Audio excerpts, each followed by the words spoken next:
এই পৃথিবীতে কেউ তোমাকে বুঝতে চেষ্টা করে না, তখন একটু মনে রাখবে আল্লাহ তোমাকে বুঝেন এবং সেই তোমাকে পথ দেখাবেন। হ্যালো ভিউয়ার্স, আসসালামু আলাইকুম। কেন এই কথাটি বললাম? আসলে আমরা অনেকে পেজ চালাতে চালাতে একটা হতাশার মধ্যে ভুগতেছি। যে পেজের কোনো সমস্যা হলেই অনেকে দেখেছি আমার চোখের সামনেই, আমি অনেককেই দেখেছি পেজের কাজ ছেড়ে দিতে। ওরা এই পেজে এই প্ল্যাটফর্মে আর কাজ করতে চায় না, কারণ এই প্ল্যাটফর্ম একটা অনেক বড় ধৈর্যের পরীক্ষা নেয়। আসলে এই ধৈর্যর পরীক্ষাতে যে জিতে যাবে সেই এই প্ল্যাটফর্মে কাজ করতে পারবে। আর ধৈর্য হয়তোবা যার অনেক কম, অনেক ছটপট করে ধৈর্যহারা একবারে হয়ে যায়, তাদের জন্য এই প্ল্যাটফর্মটা নয়। কেন এই কথা বলতেছি? আমরা যারা ঘরে গৃহিণী আছি তাদের আমার মনে হয় না এই একটুখানি ভিডিও এডিট করে ভয়েস দিয়ে পোস্ট করাটা খুব একটা কষ্টকর হয়ে যায়। কারণ আমরা সারাদিন যে সংসারের পিছনে খাটি, সংসারের পিছনে যে সময়টা দেই, তার মনে হয় 3 ভাগের 1 ভাগও এই পেজের পিছনে আমাদের দিতে হয় না। কারণ আমরা যদি একটু সময় করি, শুধু আমাদের অবসর সময়টাকে একটু কাজে লাগাই, মানে আমরা দেখা যায় অনেক বাজে সময় পার করি, অনেক বাজে সময় আড্ডা মারি, ঘুরতে যাই।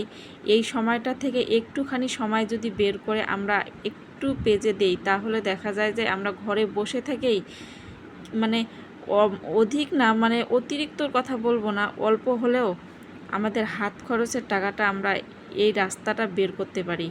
অন্যের উপর ভরসাটা হয়তো বা একটু হলেও কমে যাবে আমাদের।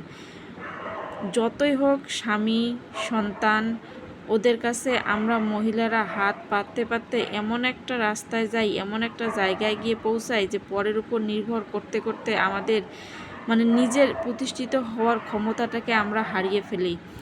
আমরা কখনো চিন্তাও করি না যে না, আমরা আমাদেরকে কোনো কিছু একটা করতে হবে, আমাদেরকে উঠে দাঁড়াতে হবে।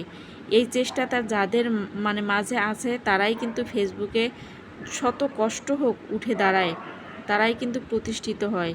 আর আমরা যারা আছি যে একটুতেই ভেঙে পড়ি, পরের উপর নির্ভরশীল হয়ে থাকতে ভালোবাসি, পছন্দ করি, তাদের জন্য এই প্ল্যাটফর্মটা নয়।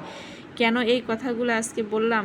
আমি অনেক ভুক্তভোগী, আমার সামনে অনেক আমি দেখেছি, অনেক সংসার ভেঙে যেতে দেখেছি, একমাত্র হচ্ছে পরের উপর নির্ভরশীলের কারণে।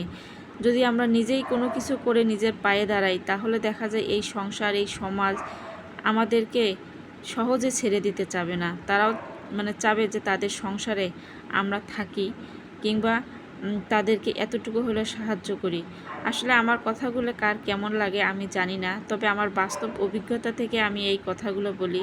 কারণ জীবনটা অনেক ছোট, এই ছোট জীবনে অনেক কিছু দেখে ফেলেছি, অনেক কিছুর সঙ্গে মোকাবেলা করেছি। আমার কথাগুলো ভালো লাগলে সবাই ভালো থাকবেন। আল্লাহ হাফেজ।